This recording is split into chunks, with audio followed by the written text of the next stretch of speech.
Hello बच्चों। तो आप लोग कैसे हैं? उम्मीद करता हूँ आप लोग बेहतर होंगे। मैं अध्यापक ब्रिजेश सिंह। तो हमेशा की तरह आज पुनः अपने यूपी बोर्ड कक्षा 10वीं के भौतिक विज्ञान अध्याय नंबर 1 के अदर पार्ट्स में आप लोग के समक्ष रखने जा रहा हूँ। तो आइए हमेशा की तरह एक मोटिवेशनल लाइन के साथ वीडियो की शुरुआत करते हैं। तो आज का मोटिवेशन ऑफ द डे है कि मंजिल मिल ही जाएगी, भटकते भटकते ही सही। मंजिल मिल ही जाएगी, भटकते भटकते ही सही। गुमराह तो वो होते हैं जो घर से निकलते ही नहीं।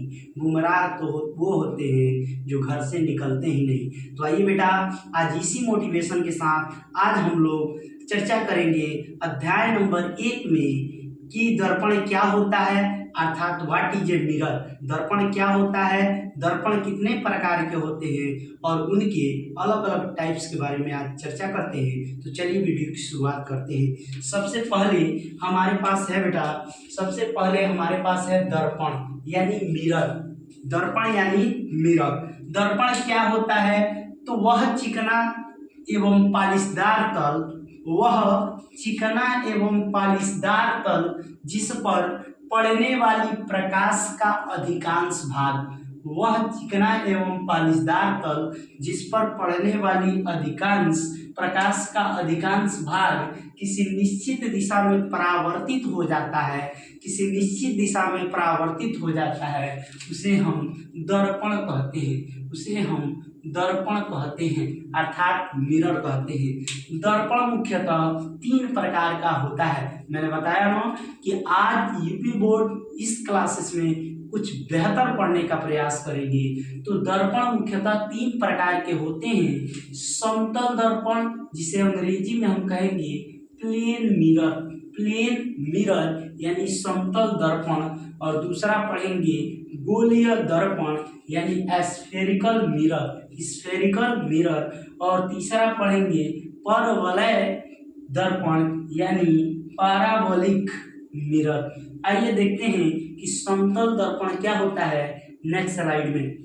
सबसे पहले समतल दर्पण यानी प्लेन मिरर। ऐसा दर्पण जिसकी एक तरफ पालिश की गई हो, ऐसा दर्पण जिसके एक तरफ पालिश की गई हो और समतल परावर्तक सतह होती है और दूसरी तरफ चांदी की सतह से क्या करी हो, चांदी की सतह होती है, तो उसे हम क्या कहेंगे? समतल दर्पण कहते हैं। उसे हम समतल दर्पण कहते हैं। अब समतल दर्पण यानी प्लेन मिरर का यूज के बारे में देखेंगे कि समतल दर्पण का क्या उपयोग है। प्यारे बच्चों, बहुत ही इंपॉर्टेंट है। समतल दर्पण का उपयोग सर्च लाइट में किया जाता है। किसमें किया जाता है? तो सर्च लाइट में। समतल दर्पण का उपयोग सर्च लाइट में किया जाता है और फ्लैश लाइट में भी समतल दर्पण पाया जाता है। सभी कंपटीशन के लिए ये बहुत ही बेहतर है और यूपी बोर्ड एग्जाम के लिए ये रामबाण साबित होगा। और ओवरहेड प्रोजेक्टर में भी हमारा किसका उपयोग किया जाता है बेटा? समतल दर्पण का उपयोग किया जाता है। तो सर्च लाइट हो, फ्लैश लाइट हो और हो ओवरहेड क्या हो, प्रोजेक्टर हो, इन सभी में हम समतल दर्पण का उपयोग करते हैं। आगे के स्लाइड में हम पढ़ेंगे spherical mirror. What is a spherical mirror यानी गोलीय दर्पण क्या होता है। तो आइए देखते हैं नेक्स्ट स्लाइड में। गोलीय दर्पण यानी स्फेरिकल मिरर। गोलीय दर्पण यानी स्फेरिकल मिरर। गोलीय दर्पण किसी कांच के खोखले गोले का भाग होता है।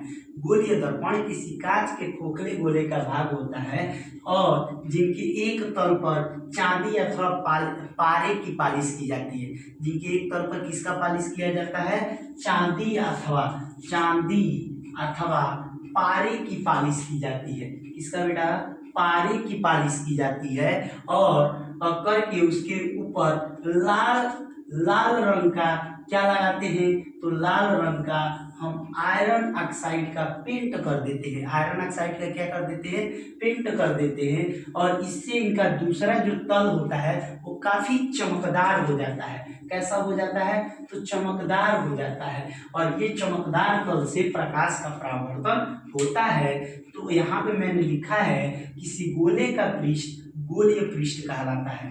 किसी गोले का पृष्ठ क्या कहलाएगा बेटा? गोलीय पृष्ठ कहलाता है। खोखले गोले के किसी खंड के दोनों पृष्ठीय कैसे होते हैं? तो खोखले गोले के दोनों पृष्ठीय गोलीय होते हैं। अब देखेंगे इनमें से एक तल उभरा हुआ होगा और जो उभरा हुआ तल होगा वो कैसा होगा? उत्तल होगा। जो दबा हुआ तल होगा वो कैसा होगा प्यारे बच्चों? अवतल होगा। गोलीय दर्पण मुख्यतः दो प्रकार के होते हैं, अवतल दर्पण और उत्तल दर्पण। अवतल दर्पण को हम क्या कहते हैं?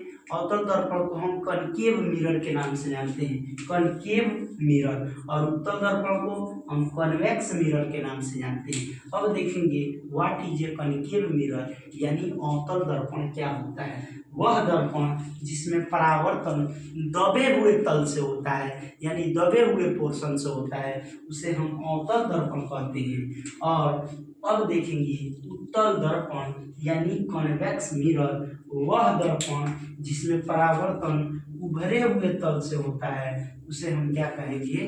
उत्तल दर्पण कहेंगे। तो आज के स्लाइड में बस इतना ही।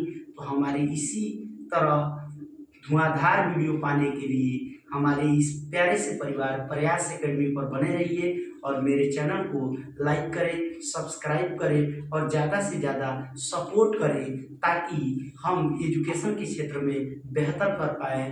तो अपने दोस्तों के साथ साझा करना ना भूलें। Thank you so much.